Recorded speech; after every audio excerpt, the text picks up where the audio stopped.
New York doesn't feel like a place that can disappear. It feels too big, too alive, too solid. But if a nuclear bomb detonated over the city, everything would begin to change in less than a second. Before you hear anything, a flash of light would already hit your eyes, brighter than the sun, carrying enough energy to burn surfaces instantly. Within seconds, an intense wave of heat would spread outward, igniting materials across entire blocks. Then comes the shockwave, a wall of compressed air moving faster than you can react, tearing through streets, shattering buildings, throwing everything in its path. In under a minute, large parts of the city would no longer function as a city at all. And what's left wouldn't just be destruction.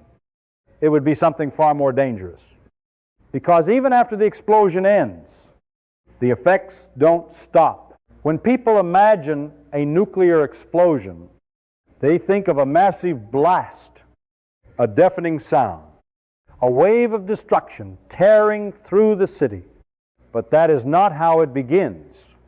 The first thing that reaches you is not the explosion. It is light, and it arrives faster than your brain can even register what is happening. One moment. New York looks exactly as it always does.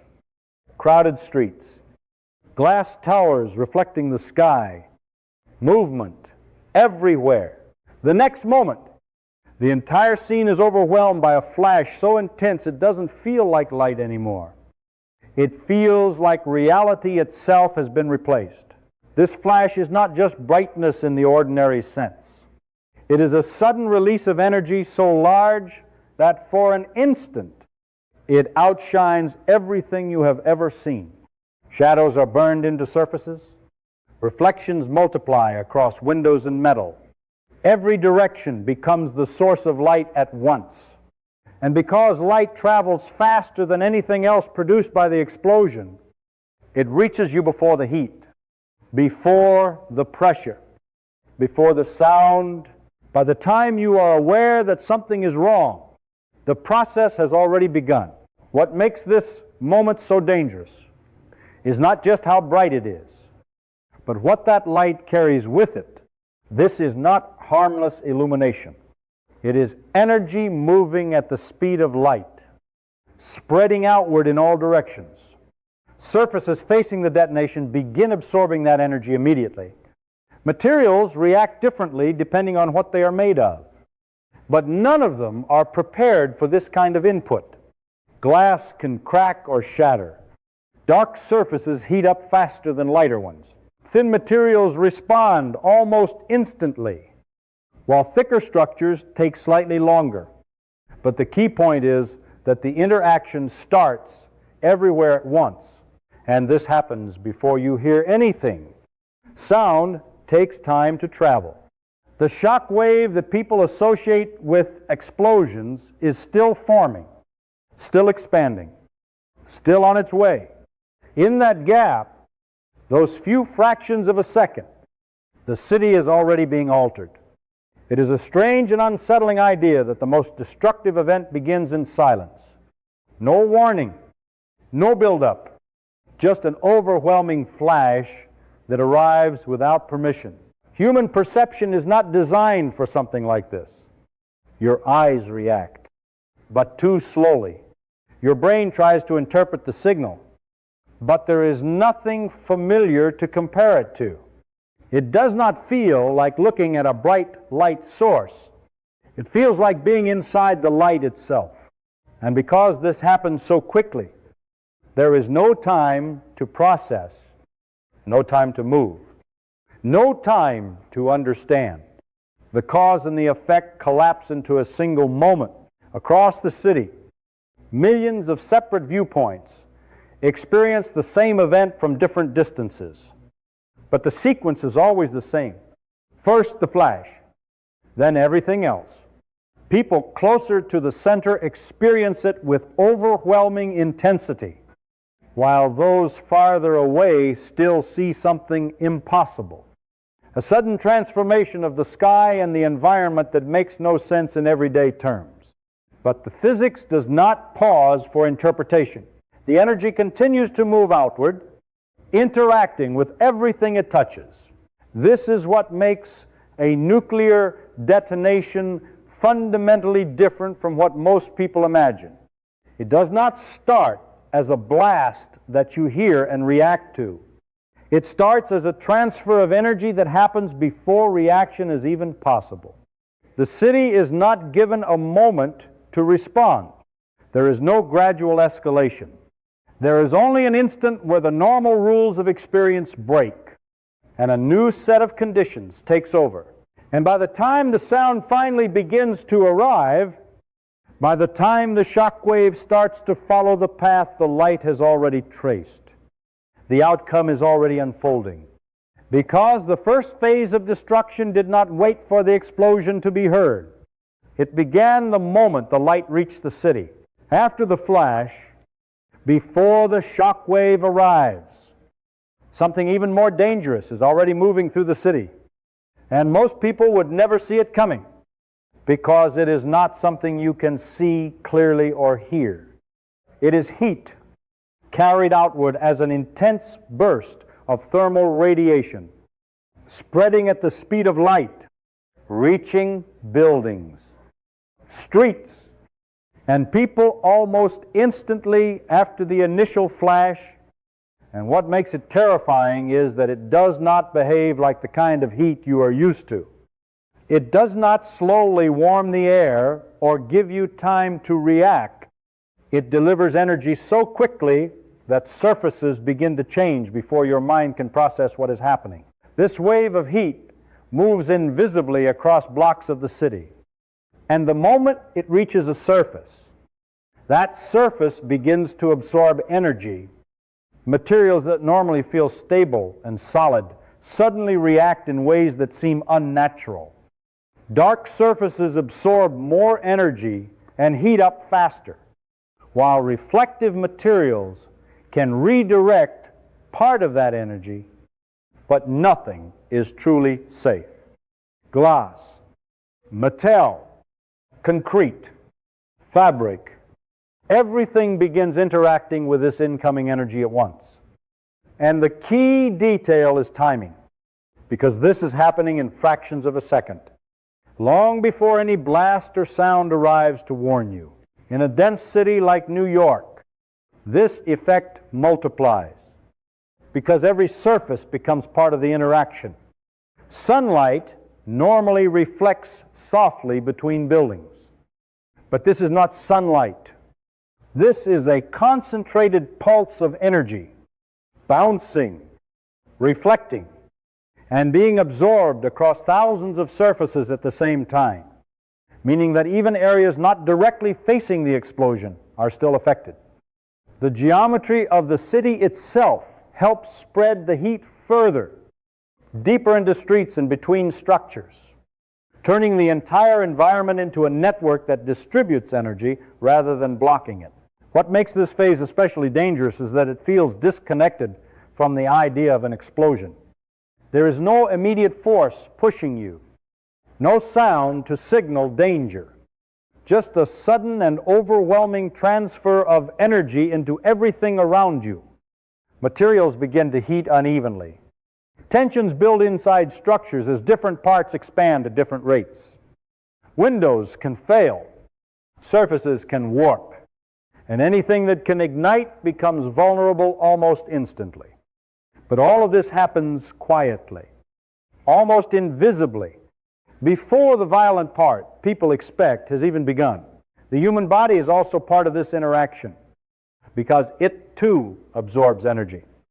And unlike materials designed to handle heat, it has very little protection against such an intense and sudden input. And the most unsettling part is that there is no gradual warning. It does not feel like standing near a fire where heat builds over time.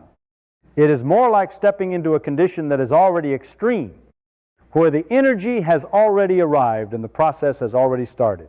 Across the city, this creates a strange moment where everything is changing at once, but nothing has yet been physically thrown or shattered by force. It is a phase of silent damage. where the environment is being primed for what comes next. Because once materials are weakened, heated, or ignited, they become far more vulnerable to the shock wave that is still on its way. Meaning that this invisible wave is not just destructive on its own. It also prepares the city to be destroyed more easily by the forces that follow. And this is why the heat phase is so important to understand, because it completely changes the sequence people imagine. The explosion does not begin with impact. It begins with energy, and that energy spreads faster than anything else, reaching out across the city, altering surfaces, starting fires, and weakening structures before the air itself begins to move. So by the time the shock wave finally arrives, it is not hitting the same city that existed seconds before. It is hitting a city that has already been changed, already been heated, and already been pushed closer to collapse. After the flash and the heat, the center of the explosion becomes something far more extreme, something that no longer behaves like anything in everyday experience. This is the fireball. And calling it a ball of fire is almost misleading, because what is happening inside that region is not just burning. It is a rapid transformation of matter under conditions so intense that the normal rules you are used to begin to break down. At the very center, energy has been released in such a concentrated way that the surrounding air does not simply heat up. It is driven into a state where temperature and pressure rise so quickly that the air itself expands violently outward. And in that moment, the boundary between what is air and what is energy begins to blur, because everything inside that region is being pushed beyond its usual limits. Molecules are no longer just vibrating faster. They are being forced apart. Interactions that normally hold matter together are overwhelmed by the sheer amount of energy present. This is why the fireball grows so rapidly. It is not just flames spreading outward like in a normal fire. It is a region where energy is forcing space itself to make room, pushing air away, creating a sphere that expands in all directions. And as it grows, it continues to transfer energy into the surrounding environment, feeding into the processes you have already seen: the heat, the pressure, and the destruction that follows. In a dense city like New York, this effect becomes even more striking because the fireball is not forming in an empty field. It is forming in the middle of structures, streets, and materials that are suddenly exposed to conditions they were never designed to withstand. Surfaces close to the center are not simply damaged. They are overwhelmed because the intensity of the environment exceeds the thresholds that define normal physical behavior.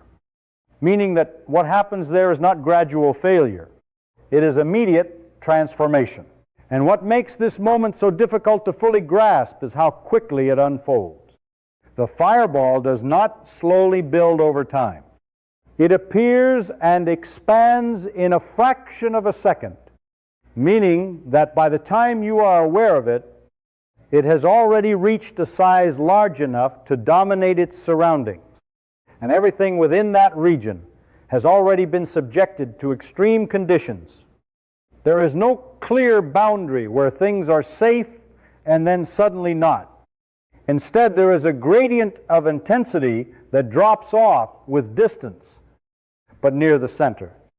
That intensity is so high that the distinction between different materials becomes less meaningful, because all of them are being pushed toward the same outcome. From a physics perspective, the fireball represents a moment where energy density becomes the dominant factor. Not structure, not design, not engineering.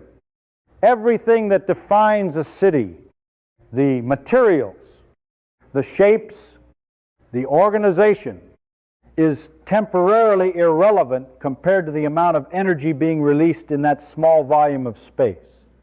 And this is what makes nuclear detonations fundamentally different from conventional explosions. Because the scale of energy involved is not just larger, it is concentrated in a way that changes how matter responds. As the fireball expands, it also sets the stage for the next phase, because the rapid outward motion of hot gases creates the pressure differences that will drive the shock wave. Meaning that what you are seeing is not an isolated phenomenon, it is part of a chain of events.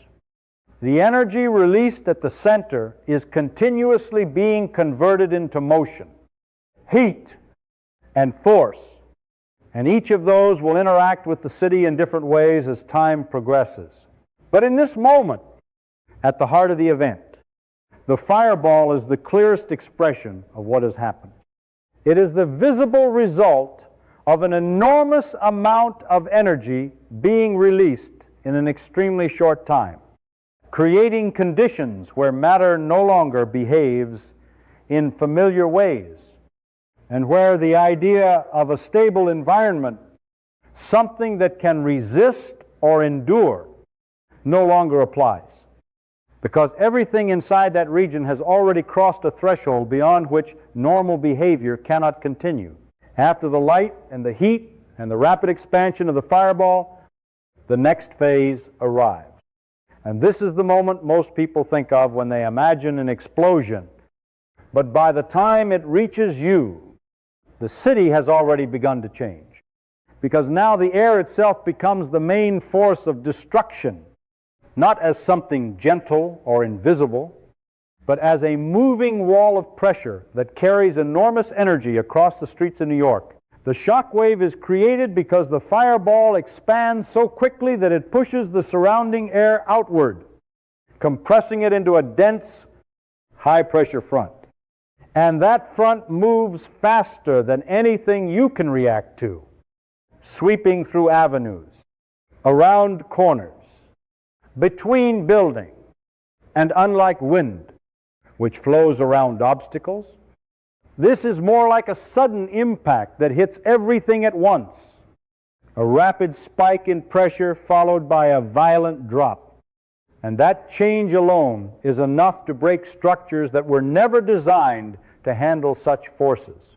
What makes this especially destructive in a city like New York is the density of the environment, because the shock wave does not simply pass through open space. It interacts with buildings, reflecting off surfaces, bouncing between structures, amplifying in narrow streets, and creating complex patterns of pressure that can be even more damaging than the initial wave itself. Meaning that some areas experience not just one impact, but multiple overlapping pulses as the energy continues to move and reflect through the city. Windows are often the first visible failure, not because they are weak, but because they respond quickly to pressure differences. They shatter almost instantly, sending fragments outward at high speed. And once the outer layer of a building is compromised, the pressure can enter inside, pushing against walls, floors, and internal structures, turning the inside of buildings into environments where force is applied from multiple directions at once, something most designs are not meant to withstand. Vehicles on the streets are lifted, pushed, or overturned, depending on their position and the direction of the wave. Debris becomes airborne, and everything that is not firmly anchored begins to move. Not gradually, but suddenly, because the shock wave does not give time for adjustment. It is an abrupt transfer of momentum, where objects go from stillness to motion almost instantly. And that sudden change is what causes so much of the damage. And again, timing is critical, because the shock wave follows the path that the light and heat have already prepared. Surfaces have been heated. Materials may already be weakened. Small fires may have already started. So when the pressure wave arrives, it is not striking a stable city. It is striking one that has already been altered, already made more vulnerable, which increases the overall effect of the impact. In open areas, the wave can spread more evenly, but in dense urban grids, it becomes more unpredictable. Pressure builds and releases in confined spaces. Corners become points where energy concentrates, and long, straight streets can channel the wave, allowing it to travel further with more force, creating zones of destruction that extend beyond what you might expect if you imagined the explosion in an empty field. The human experience of this moment is completely different from the heat phase, because now there is force, movement, and sound. The delayed roar of the explosion finally arrives, accompanied by the physical sensation of being pushed, struck, or thrown. And it happens almost simultaneously with the visual confirmation of destruction. Buildings failing, debris moving, the environment shifting in a way that leaves no doubt that something massive has occurred.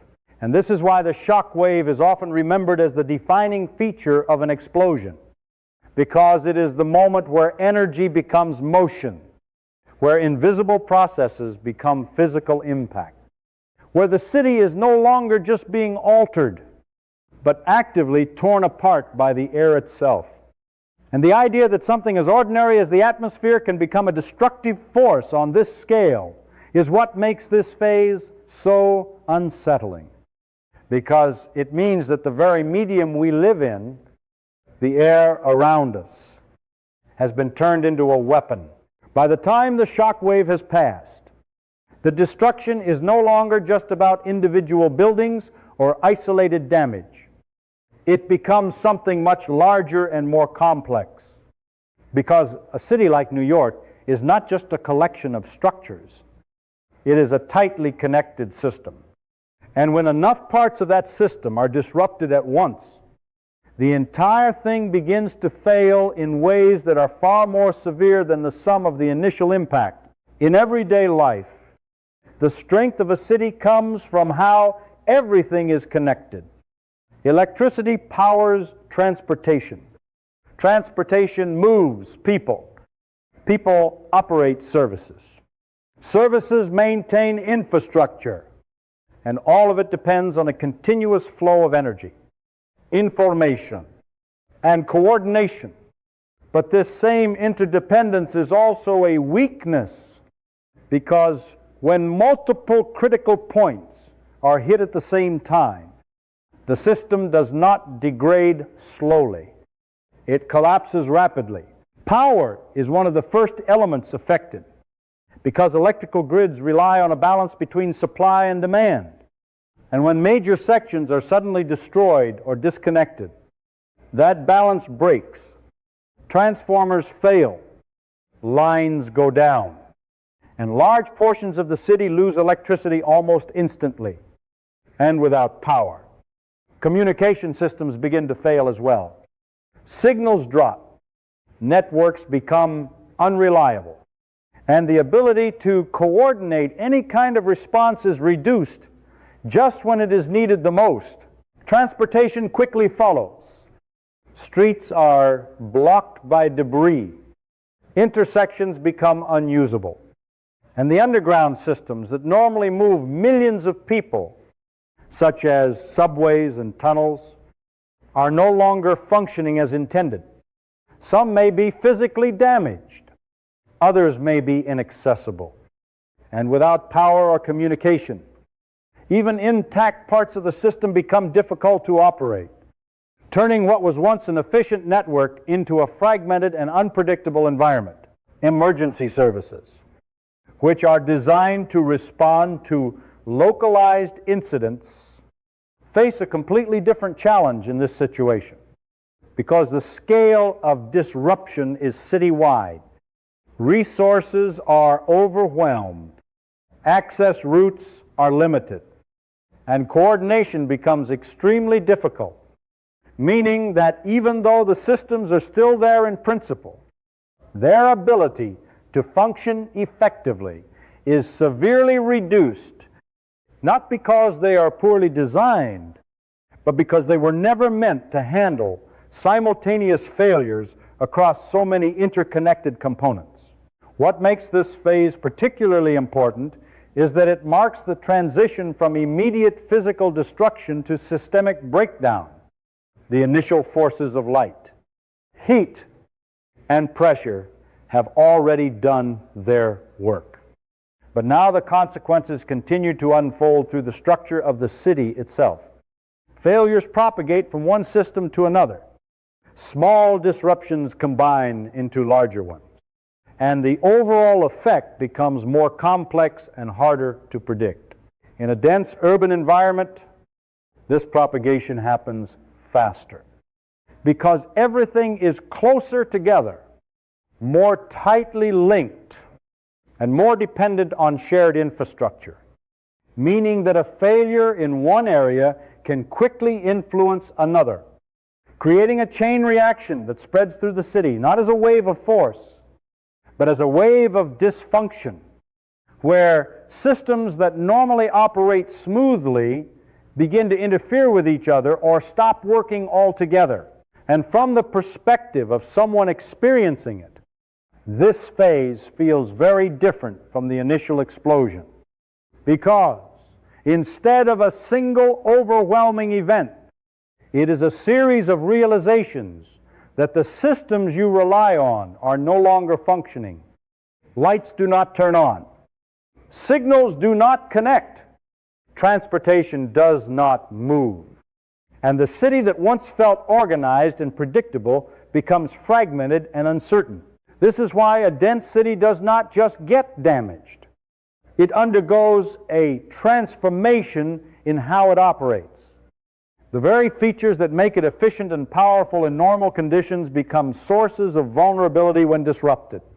And the result is not just destruction in the physical sense, but a collapse in the underlying systems that allow the city to exist as a functioning whole, turning a complex, coordinated environment into one that struggles to maintain even its most basic operations.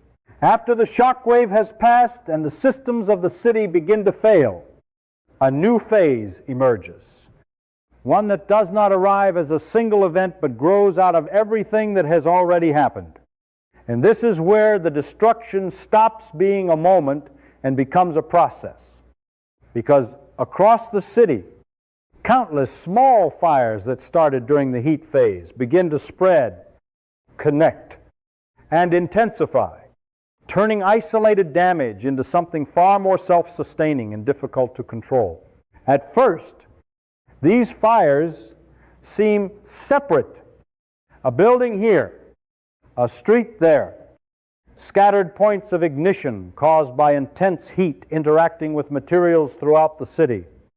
But in a dense environment like New York, separation does not last long because buildings are close together. Materials are abundant, and the conditions created by the explosion have already weakened structures and exposed new fuel sources, meaning that these fires do not remain isolated. They begin to merge. As multiple fires grow, they start to influence the air around them. Hot air rises rapidly, creating upward currents that pull in cooler air from the surroundings. And this movement of air feeds the flames, providing more oxygen and allowing them to burn more intensely. And when enough fires are burning close to each other, this effect scales up. The rising heat becomes stronger. The inflow of air becomes faster. And what was once a collection of fires begins to behave like a massive system. This is the point where a firestorm can form. Not just a large fire, but a self-reinforcing cycle where heat creates airflow, and airflow feeds more heat. And in a city filled with combustible materials, from interiors to vehicles to infrastructure components, this cycle can sustain itself. drawing in oxygen from surrounding areas and pushing hot gases upward in a continuous flow, creating conditions that are far more extreme than typical urban fires. What makes this especially dangerous is that the environment itself begins to contribute to the process. Streets channel airflow. Gaps between buildings act like pathways for moving air. And the density of structures provides both fuel and confinement, allowing heat to build and circulate in ways that are difficult to predict or control. And because emergency systems have already been disrupted, there is little to interrupt this progression once it reaches a certain scale.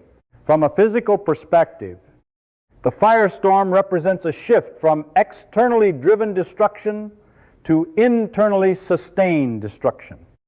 The initial explosion provided the energy to start the fires, but now the system feeds itself. The energy released by burning materials continues to drive airflow, and that airflow continues to support combustion, creating a loop that can persist over time as long as fuel and oxygen remain available. For someone within the city, this phase feels very different from the earlier moments. There is no single point of impact, no clear beginning or end. Instead, there is a spreading environment of heat, smoke, and movement, where conditions can change rapidly depending on location, and where the direction of airflow can influence how the fire behaves, making it difficult to find stable or predictable condition. The scale of this process also matters, because as more areas become involved, the overall system becomes stronger. Larger fires generate stronger airflow, which can pull in air from greater distances, extending the reach of the firestorm and drawing more parts of the city into the process. And this expansion is not driven by a new explosion, but by the continuation of the one that has already occurred. Its effects unfolding over time. And this is why this phase is so important to understand, because it shows that the destruction does not end when the initial forces pass. It evolves, it reorganizes, and it continues. The city is no longer just reacting to an external event. It has become part of a system that is generating its own destructive conditions, where heat, air, and fuel interact in a way that sustains the damage far beyond the first moments of the detonation, turning what began as a sudden event into an ongoing transformation of the environment itself. After the light, the heat, the shockwave, and the fires, it might seem like the worst is over, because the most visible and violent parts of the event have already passed. But this is where the nature of a nuclear detonation becomes even more unsettling, because the next phase is not something you can clearly see or hear, and yet it can continue to affect the city long after the explosion itself has ended. This is fallout, and it transforms the environment in a way that is far less obvious but far more persistent. Fallout begins with the material that has been lifted into the air during the explosion: dust, debris, particles from buildings, icaded soil, and other matter that has been pulled upward by the rising column of hot air created by the fireball and the fires that followed.